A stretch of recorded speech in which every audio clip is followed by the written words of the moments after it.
This 5-minute solution will show you how to turn on or off caps locks on iPhone.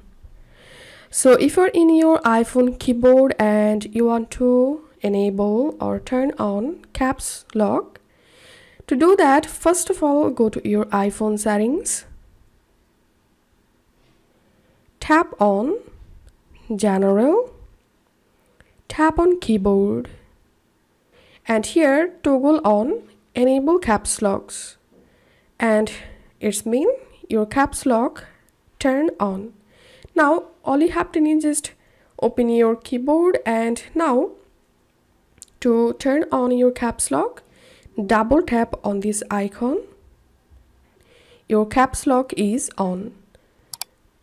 And to disable or turn off caps lock, again tap on this icon and your caps lock will be turned off. If you find this video helpful, don't forget to subscribe 5-minute solution. See you in the next video.